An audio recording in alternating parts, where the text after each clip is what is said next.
예, 하나님께서 오늘 우리에게 주시는 말씀입니다. 하나님께서 우리에게 주시는 말씀은 여호수아 1장 1절 2절, 여호수아서 1장 2절 말씀을 봉독하도록 하겠습니다.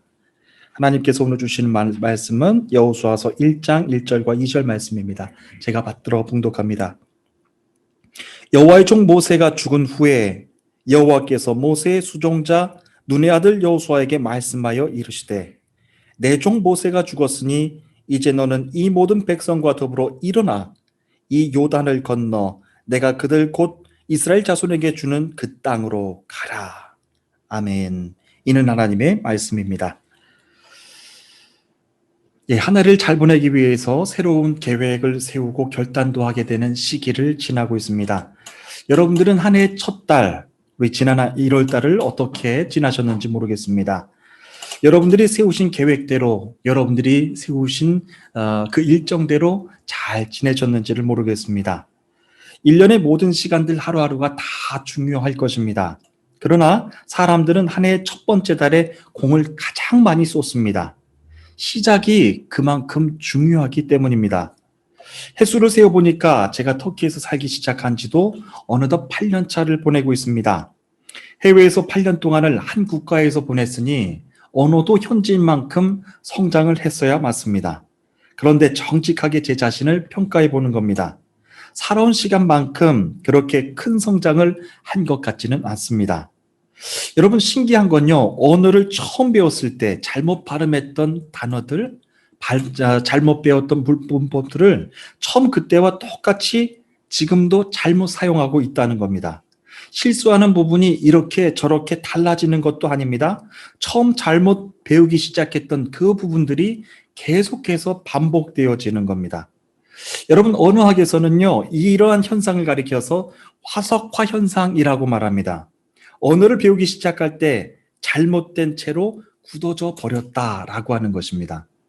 그래서 처음 배우기 시작했던 그런 잘못된 부분들이 계속 굳어진 채 잘못 사용되어지고 있는 것이죠. 여러분, 그래서 시작은요, 하나님도 매우 중요하게 보시는 부분입니다. 하나님은 믿음의 조상 아브라함을 선택하시고 이 세상에서 첫 믿음의 역사를 시작하셨습니다. 아브라함을 향하신 하나님의 첫 시작은 그의 고향과 친척과 아버지 집을 떠나는 것이었습니다. 아브라함이 자신의 고향과 친척, 아비의 집을 떠나는 것은 아브라함이 스스로 계획했던 것은 아닙니다. 그리고 결단했던 것도 아닙니다. 아브라함을 믿음의 사람으로 쓰시기 위한 하나님의 시작이 그러하셨습니다. 성경에서 우리 주님의 삶과 많이 닮았다고 하는 요셉의 시작도 그러합니다. 요셉의 성품은 늘 조용하고 차분해서 그의 일상은 어머니와 함께 있는 시간이 참 많았습니다. 그러나 요셉을 향하신 하나님의 시작은 요셉이 형들에게 미움을 받고 아버지의 어머니의 품을 떠나 멀리 도망가는 것부터 시작됐습니다. 나중에는 애굽의 시위대장 보디발에게까지 노예로 팔리게 됩니다.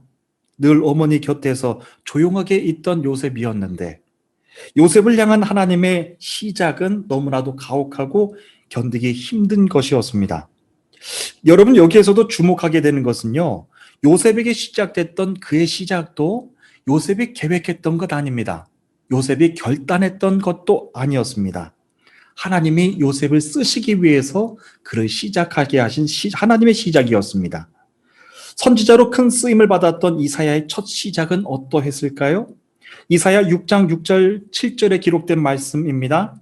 그때 그 서랍 중에 하나가 부젓가락으로 제단에서 집은 바 핀수출 손에 가지고 내게로 날아와서 그것을 내 입술에 대며 이르되 보라, 이것이 내 입에 닿았으니 내 악이 제하여졌고 내 죄가 사하여졌느니라 말씀하셨습니다. 선지자로서 부르심을 받았던 이사야의 첫 시작, 그는 이스라엘의 훌륭한 지도자였습니다. 그러나 하나님의 거룩한 빛 앞에 선 이사야는 부정한 입술을 가진 채로 하나님의 선지자의 사명을 시작할 수가 없었습니다.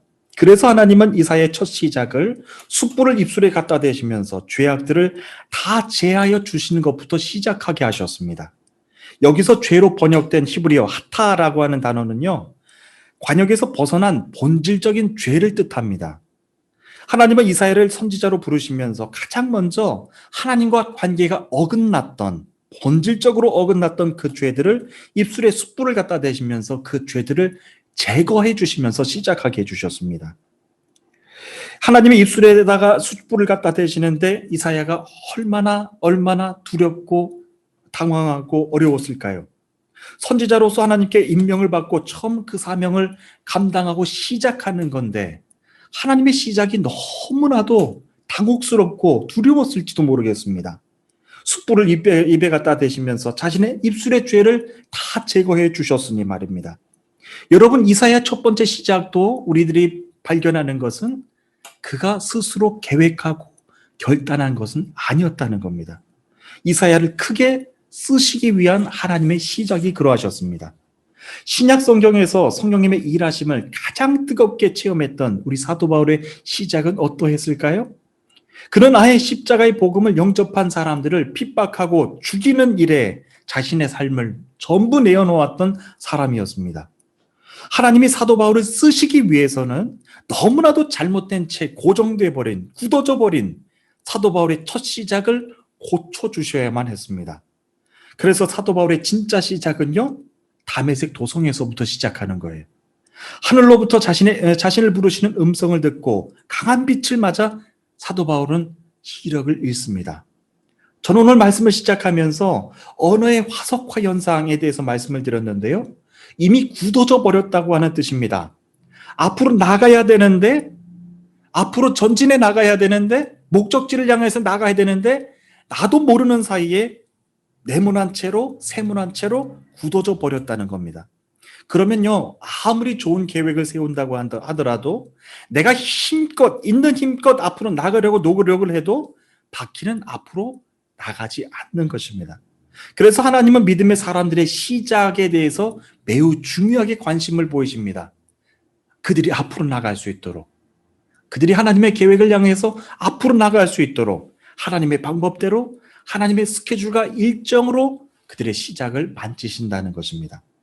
저는 오늘 이 시간 사람들이 한 해의 공을 가장 많이 쏟는 이 시기에 하나님도 믿음의 사람들을 쓰시기 위해서 저들의 시작에 가장 큰 공을 들여 손을 보신다는 말씀을 전해드리기를 원합니다.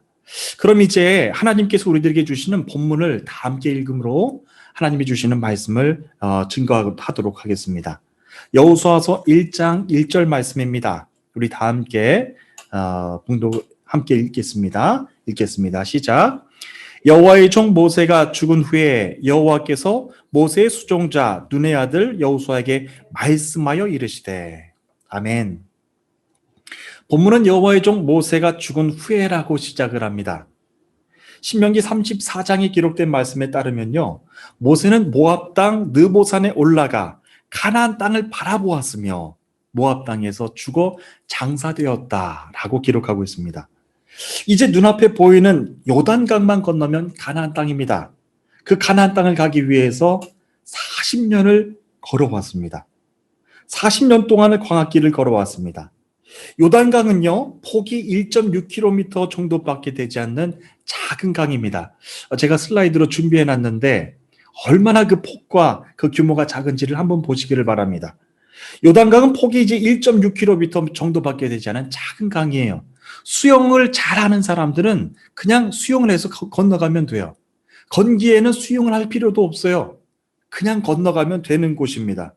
사람의 생각으로 따져보면 앞으로 가나안 땅을 들어가기 위해서는 특별한 계획도 결단을 할 필요도 없어 보입니다. 그 요단강은 너무나도 쉬워 보이는 거예요. 그러나 한순간에 지도자를 잃은 이스라엘 백성들은요, 지도자만 잃은 것은 아니었습니다. 이제 폭이 1km 정도만 되는 이 작은 요단강만 건너가면 가나안 땅인데요.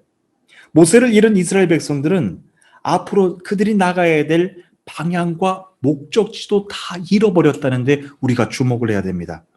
하나님이 아브라함에게 선택하셨고 그에게 약속하셨고 이삭과 야곱에도 약속하셨던 가나안 땅이 눈앞에 보이는데 그때야말로 인간의 계획과 새로운 결정 그런 것들은 전혀 중요한 것이 아니었습니다. 하나님은 오늘 저와 여러분들에게 주시고자 하는 영적 교훈입니다. 이제 1km밖에 보이진 않는 거예요. 눈앞에 목적지가 보입니다. 그럼에도 불구하고 하나님이 허락해 주시는 땅은요, 그분이 허락해 주셔야지 열린다라고 하는 것입니다. 한순간에도 하나님의 언약을 향하여서 우리는 인간의 생각, 인간의 계획으로 나아갈 수가 없습니다. 하나님이 그 길을 열어주셔야 되고 하나님의 방법대로 시작을 해야만 하는 것입니다. 가나안 땅을 향하신 하나님의 언약, 그 언약을 이루시기 위해서 이스라엘 백성들과 함께 걸어오신 하나님이 이제 여호수아와 함께 새로운 시작을 출발하십니다. 여러분, 낮에는 영상 40도까지 올라가고 한밤중에는 영하 10도까지 내려가는 것이 광야입니다. 하루의 기온차가 50도까지 벌어지는 그 광야에서요, 방향과 앞으로 나가야 될 목적지를 잃어버렸다는 것은 모두 죽음을 의미합니다. 여호수아를 시작하는 1장 1절 말씀이 그러한 것을 내포하고 있습니다. 여호와의 종 모세가 죽은 후에라고 하면서 이제 여호수아가 시작됩니다. 아마도 대부분의 사람들의 바람일 것입니다. 시작에는 새로운 비전이 세워지고 계획이 세워지고 희망차고 기대가 있기를 말합니다. 그러나 여호수아의 시작은 새로운 비전이나 계획도 아니었습니다. 결단도 아니었습니다. 모세가 죽은 후에라고 시작을 합니다. 그것은 지금까지 있었던 비전과 가나안 땅을 향해 들어갔던 모든 계획이 가나안 땅을 바라보면서, 눈앞에 바라보면서 요단강 앞에서 멈춰졌다라고 하는 것을 의미합니다. 사랑하는 주님의 성도 여러분, 어쩌면 이 코로나 기간이 여러분들의 계획을 멈춰서게 했는지도 모릅니다. 여러분들이 앞으로 보이는 그 목적지가 눈앞에 보이는데요, 여러분들이 이제 내 힘과 내 계획으로 이제 조금만 들어가면 되겠다라고 하면서 목적지가 보이는데요, 코로나가 앞으로 그냥 가로막았는지도 모르겠습니다. 오늘날 이 시대적인 상황이 그러합니다. 본문 1절에서 소개하고 있는 여호수아도 모세를 보좌하던 눈의 아들 여호수아 정도로만 기록하고 있습니다. 이 말의 뜻은요, 이스라엘 백성들이 어떻게 출애굽의 과정을 마무리해야 되는지 모세가 그가 죽기 전에 자세하게 작전을 세웠거나 여호수아에게 말해 주었다라고 하는 의미는 아닙니다. 여호수아의 시작은 그렇게 아무런 인수인계가 되지 않은 채 모세가 죽은 후에로 시작됩니다. 여호수아에게 그 시간이 얼마나 더 두렵고 또 당황했고 암담했을까요? 성경이 기록한 바에 따르면 모세가 죽을 때 나이가 120세였습니다. 그의 눈은 어둡지 않았고 기록도 정정했다고 했습니다. 1km 정도만 더 들어가면 가나안 땅입니다. 이스라엘 백성들은 모세가 끝까지 출애굽의 사명을 완수할 거라고 다 믿어 의심하지 않았을 것입니다. 그런데 거기서 갑자기 하나님이 모세를 불러가셨어요. 그리고 모세에서 여호수아를 향하신 새로운 시작을 출발하게 하셨어요. 어쩌면 이 코로나 기간 동안에 우리가 새롭게 배워야 될 영적 교훈인지도 모르겠습니다. 이제 눈앞에 목적지가 보이는 거예요. 그런데 하나님은 여기에서 새로운 시작을 배우라고 말씀하시는 거예요. 이스라엘 백성들이 광야에서 거쳐왔던 시간들을 한번 돌아봅니다. 시간들을 돌아보면 모세가 가나안 땅을 들어가지 못했던 이유가 딱 한 군데 있습니다. 이스라엘 백성들이 신광야 가데스에 이르렀을 때였죠. 그때 물이 없어서 이스라엘 백성들이 모세와 아론에게 다투며 말합니다. 너희가 어찌하여 여호와의 회중을 이 광야로 인도하여 우리와 우리 짐승이 여기에서 다 죽게 하느냐? 너희가 어찌하여 우리를 애굽에서 나오게 하며 이 나쁜 곳으로 인도하였느냐? 이곳에는 파종할 것도 없고 무화과도 없고 포도도 없고 석류도 없고 마실 물도 없도다. 사실을 말한 거잖아요. 이스라엘 백성들은 사실을 말한 건데 이것 때문에 모세가 들어가지 못하는 거예요. 그때 모세가 얼마나 화가 났고 분이 났는지 그때 이스라엘 백성들에게 이렇게 말합니다. 반역한 너희들이여 들으라. 우리가 너희를 위하여 이 반석에서 물을 내랴 하고 모세가 그의 손을 들어 그의 지팡이로 반석을 2번 치니 물이 많이 솟아나므로 회중과 짐승이 마시니라. 그때 상황이 너무너무 위급했고 위험했고 다급했나 봅니다. 여호와께서 곧바로 개입하여 말씀하십니다. 여호와께서 모세와 아론에게 이르시되 너희가 나를 믿지 아니하고 이스라엘 자손의 목전에서 내 거룩함을 나타내지 아니한 거로 너희는 이 회중을 내가 그들에게 준 땅으로 인도하여 드리지 못하리라. 그때 그 한 사건, 그때 그 거룩함을 나타내드리지 못했던 그 사건으로 인해서 지금 눈앞에 보이는 그 목적지를 들어갈 수가 없는 거예요. 이제 1km 정도만 들어가면 하나님이 주신 언약의 땅인데 하나님은 모세와 아론을 거둬가십니다. 그리고 거기서부터 여호수아와 이스라엘 백성들에게 새로운 시작을 명하십니다. 그래서 믿음의 사람들은요, 계획 가지고 시작을 출발할 수 없는 것이 믿음의 사람들의 시작이에요. 지금 이 시기는 세상 사람들이 1년 중에 가장 큰 공을 쏟는 시작하는 시기, 출발하는 시기인데 저와 여러분들의 시작은 다르다라고 하는 거예요. 하나님의 계획과 그분의 명령 앞에서 우리가 순종함으로 나아가는 것을 배워야 되는 시기라고 하는 것입니다. 저는 한 해를 시작하는 지금 이 시기에 내가 먼저 세워놓았던 한 해의 계획을 이 말씀을 묵상하면서 들여다보았어요. 그리고 하나님이 나를 더 장성한 분량에 이르기까지, 그리고 하나님의 계획에 맞춰서 나를 쓰시기 위해서 나를 다듬고 계시는 하나님의 시작을 묵상했어요. 나의 계획과 하나님의 시작이 일치하면 얼마나 좋을까요? 그런데 사람들이 세우는 계획은요, 항상 악할 뿐이에요. 나의 욕심과 이익을 위해서 계획을 세울 뿐이에요. 그래서 우리는 하나님의 시작을 배워야 됩니다. 내 믿음의 모양이 어느 순간부터 네모나게 됐고 내 믿음의 모양이 어느 순간부터 세모나게 변했다면 하나님은 나를 바로 시작하게 하시지 않으십니다. 목적지까지, 하나님의 약속이 있는 곳까지 나를 이끌어 가시기 위해서 먼저 나를 다듬는 일부터 시작한다라고 하시는 것입니다.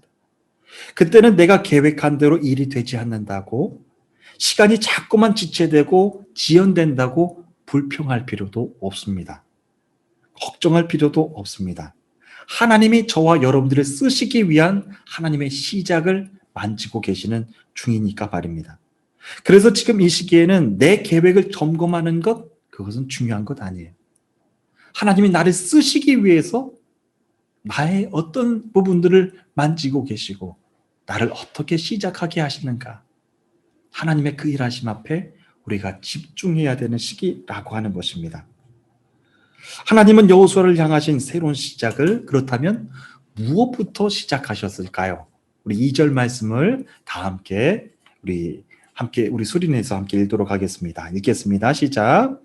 내 종 모세가 죽었으니 이제 너는 이 모든 백성과 더불어 일어나 이 요단을 건너 내가 그들 곧 이스라엘 자손에게 주는 그 땅으로 가라. 아멘. 여호와는 여호수아에게 모세가 죽었다고 다시 한번 말씀하십니다. 1절에 모세가 죽었다라고 하는 말씀이 기록되고요. 2절에 다시 한번 모세가 죽었다고 여호와 하나님께서 확인시켜 주십니다. 내 종 모세가 죽었다라고 말씀해 주셨어요. 당시 모세가 죽었다라고 하는 사실은요, 아무도 믿기지 않는 그런 사건이었을 것입니다. 큰 충격이었을 것입니다. 아니, 절대로 받아들일 수 없는 어마어마한 사건이었을 것입니다. 이제 1km만 가면 되는데 모세의 눈의 기력이 쇠하지도 않았는데 모세가 죽을 거라고는 아무도 예측하는 사람들이 없었을 것입니다. 그런데 모세가 죽었어요. 여호와 하나님은 여호수아에게 모세가 죽었다라고 하면서 모세의 죽음을 다시 한번 확인시켜 주십니다. 오늘도 믿음의 길을 걸어가고 있는 저와 여러분들에게도요, 이처럼 도저히 믿을 수 없는, 아니 믿기지 않고 받아들이기 싫은 그런 사건들은 찾아온다는 것입니다. 그 일들 가운데서는 슬픈 일들도 있을 것이고 사건과 사고와 같은 일들도 있을 것입니다. 너무나도 건강했던 사람인데 한순간에 건강을 잃기도 합니다. 그리고 이제는 다 이루었다고 생각하는데 한순간에 신기루처럼 하루아침에 다 사라지는 것들도 있습니다. 사람이 갑자기 그런 일을 당하면요, 현실을 도저히 분간하지를 못하는 거예요. 그리고 앞으로 해왔던 방향과 목적을 다 잃어버리는 거예요. 그냥 넋이 나간 채 살아가는 것이죠. 여호수아의 상황이 꼭 그러하지 않았을까요? 눈앞에 가나안 땅이 보이는데 모세가 죽었습니다. 그 현실을 어떻게 쉽게 받아들일 수가 있을까요? 바로 그런 상황에서 여호와께서 여호수아에게 지체하지 않고 말씀하셨어요. 모세가 죽었다. 모세가 죽었다라고 하는 것을 다시 한번 확인시켜 주시는 겁니다. 인간의 죽음은요, 슬픈 사건이고 애통하는 사건이지만 하나님 편에서 보면 그가 사명을 다 이루었다라고 하는 뜻입니다. 오늘 저와 여러분들의 마지막 삶도 그러할 것입니다. 언제 죽을까? 그 계획은 아무도 알지 못하지만 확실한 것 한 가지가 있어요. 하나님의 사명을 다 이루면 죽는다는 거예요. 모세가 죽은 것은 하나님이 그에게 명령하신 그 사명을 다 이룬 거예요. 그래서 모세는 하나님께서 거둬가셨다라고 하는 것이죠. 우리 주님이 십자가상에서 마지막 하셨던 말씀, 나를 받아주세요. 이제 다 이루었습니다. 라고 하는 말씀을 하시고 숨을 거두고 아버지 품에 올라가셨죠. 저는 우리들의 삶도 다 그러하기를 축복합니다. 사건과 질병 때문에 우리들의 삶을 마무리하는 것이 아니라 하나님이 저와 여러분들을 향하신 그 사명을 다 이루시고 십자가의 면류관, 하늘나라의 영광의 면류관을 받고 다 하나님 품으로 올라가기를 바라는 것입니다. 여러분들 모두에게 사명자로서의 삶, 하나님께서 불러주시는 믿음의 사람으로서의 삶이 거룩하고 복되고 마지막까지 우리 모세처럼 강건한 채 하나님 품에 올라가시는 여러분들의 삶이 되시기를 축복합니다. 상황에 따라서요, 이러한 일을 당하면 위로도 해줘야 됩니다. 그러나 여호와 하나님은 여호수아를 위로해 주지 않으셨어요. 앞으로 어떻게 해야 되는지 함께 걱정하고 염려하지도 않으셨어요. 아이고, 내 종 모세가 죽었네. 내가 벗이라고 했던 그 모세가 죽었네. 이제 누가 출애굽의 사명을 완수하나? 어떻게 하나? 하나님은 걱정하지 않으셨어요. 그리고 여호수아에게 이렇게 한 말씀으로 말씀하셨습니다. 내 종 모세가 죽었다. 인간의 죽음은 슬픈 사건이지만 하나님은 그 사실을 인정하게 만드셨어요.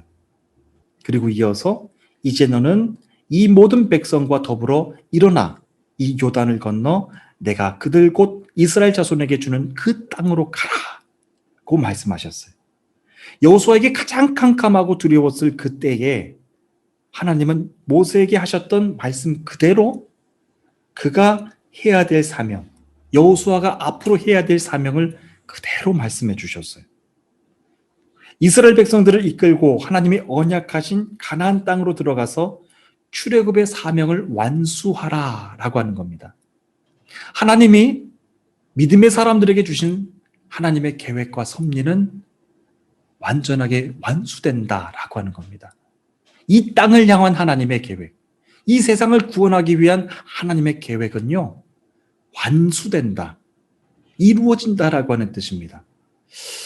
사람들의 시선 관점에서 보면 지금 이 시기가 너무나도 악하고 무질서하고 험해서 어떻게 하나님의 계획이 다 완료가 될 수 있을까 걱정하고, 그리고 이미 종말을 예언하는 사람들도 많이 나왔어요. 그러나 여러분, 하나님께서는 분명히 말씀해 주셨어요. 이 땅 모든 이들을 구원하기 위하여서 십자가에 예수 그리스도를 너희에게 보내노라. 하나님의 영원하신 사명, 하나님의 영원하신 계획은 이 땅 모든 이들이 구원을 받고 하나님의 품에 올라가는 거예요. 그 일을 위하여서 하나님은 우리들을 쓰신다라고 하는 것입니다. 하나님은 여호수아에게 가장 깜깜하고 두려웠을 때 걱정하지 않고 그가 마지막까지 해야 될 일을 말씀해 주셨어요. 하나님의 언약은 사람에 따라서 실패하고 성공하는 것이 아닙니다. 하나님의 언약 안에, 영원한 계획 안에, 그분의 계획 안에 완전하게 이루어진다라고 하는 것입니다. 인간이 낙심하고 절망한다고 해서 그래서도 하나님의 계획은 실패하는 것 아닙니다. 하나님께서 그 영원하신 계획을 이루시기 위해서 오늘도 저와 여러분들을 택하여 사용하고 계신다라고 하는 겁니다. 또 한 가지가 있습니다. 하나님은 언약을 이루기 위해서 믿음의 사람을 선택하고 그들을 쓰십니다. 그러나 인간의 제한된 상황 안에 갇힌 채 하나님은 일하시지 않으세요. 하나님이 선택하신 사람이 때로는 병이 들기도 합니다.